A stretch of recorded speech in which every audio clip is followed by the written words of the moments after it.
Ladies and gentlemen, put your hands together for your host, Criticorn! Woo! Yeah!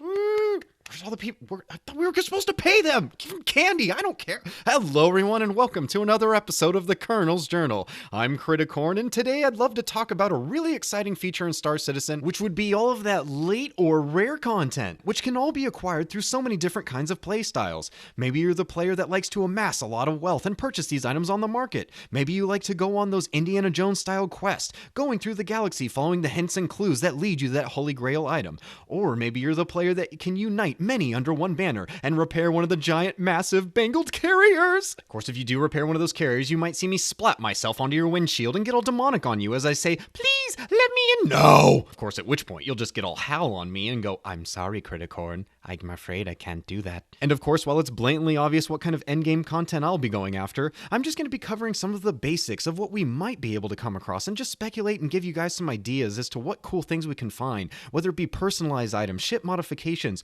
or some of the really large features that require lots of resources, man hours to operate and run. Also, the winner of the 2000 sub giveaway has finally been picked, and I'll reveal that at the end of the video, along with sharing one of my more embarrassing stories about how I attempted to go to one of the Bar Citizen events down here in Los Angeles. Now, I also want to make a quick disclaimer that while I am going to be bringing up a lot of quotes that the developers have made, and they've given a few examples and really cool ideas of what we might discover in the Star Citizen universe, this in no way means that we're going to be seeing this in game. They were just really fun quotes to read, and they had some really cool examples, and it got me very excited, and I just want to share that with you, along with my own speculation of what we might come across.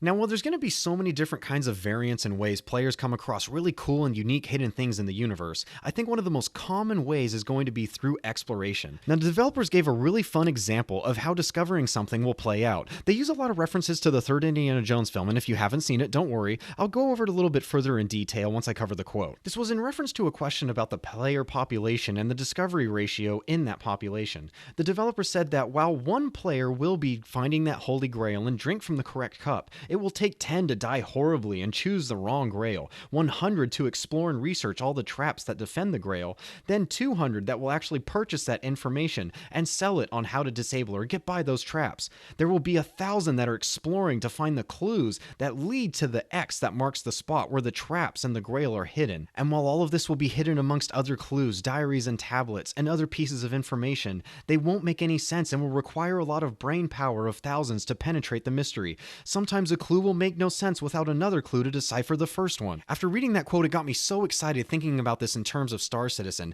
as there's going to be so many different players and so many different professions involved, and the scenarios seem almost limitless as players are never going to have absolute control over their quest. There's going to be different exploration ships finding different clues in ancient alien cities. Then they're going to be taking those clues to science ships, which will then have to decipher and break the codes.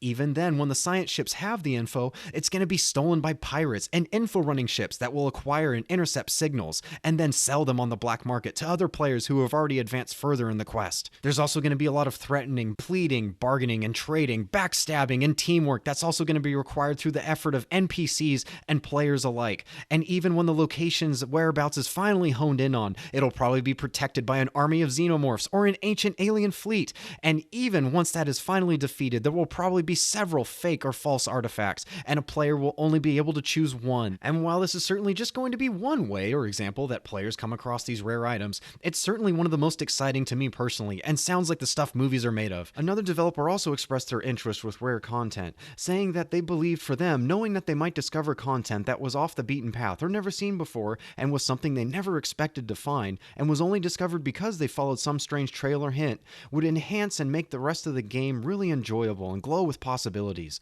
And while exploration was just one example that the developers were giving, I fully expect all the careers in Star Citizen to be able to discover and find their own unique items, whether it be through trading, combat, salvaging, bounty hunting. And there's also the unforeseen kinds of ways that the developers might implement in the game. One of them might be that you establish such a good relationship with your NPC that you end up becoming family to them, and when they pass on, they end up giving you something from their will, whether it be an ancient alien artifact, weapon, or some cool family heirloom. Enough with the small talk, Criticorn. What's out there for us to discover? What can we find? Now I'll go ahead and and just give you guys a little bit of a speculative list of what I think might be out there. Remember, this is just speculation, but this is just to get your imaginations running wild. And go ahead and leave a comment in the comment section down below and let me know what you think might be out there for us to find.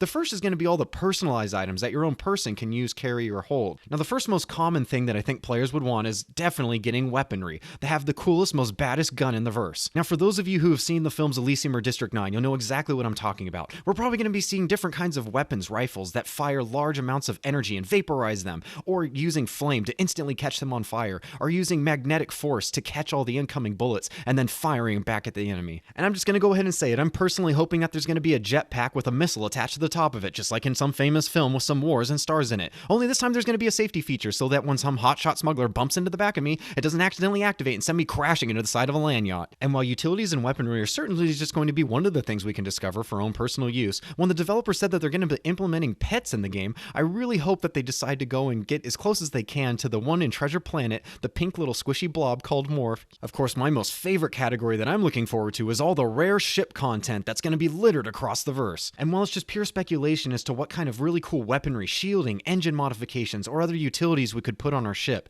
what the developers have confirmed is that we'll be able to find, discover, and repair, and then use the massive bangled carriers. The developers confirmed this in a Q&A, saying that the idea is we've seeded a couple of them out there in the universe, rendered derelict by the Vandal attack. Players can go out there, find them, and fix them up. Now, while I will be making a separate video on capital ships, I just have to say this is downright my absolute favorite ship in Star Citizen. I'm going to try and do everything I can and bend over backwards to try and get one of these ships and possibly even captain it. Even if I can't, I'll happily volunteer myself as a trigger-happy turret operator. Of course, owning and operating the cost of a Bengal carrier is certainly going to be a fortune, but it won't be the most expensive. There's also going to be the giant large factories that are going to be highly sought after, and while this is certainly going to be for players who like to amass a lot of wealth and will require a massive fortune of one, if not many players in order to purchase one of these factories, the developers have also said there's going to be giant large abandoned space stations or asteroid bases that players can fix up and turn into supply depots and help supply other citizens as they make large trips across the verse. And on one final thing that I really hope they implement in the game is when we're talking to NPCs and we get wisps and rumors of a giant large creature that envelops the ships and tentacles, cracking it in half,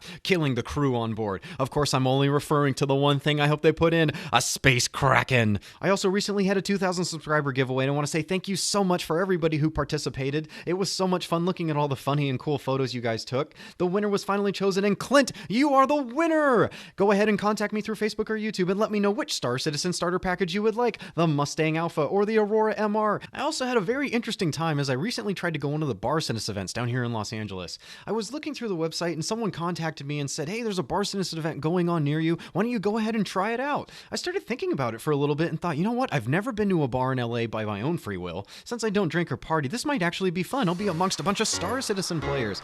So I got in my car and I drove off to the bar.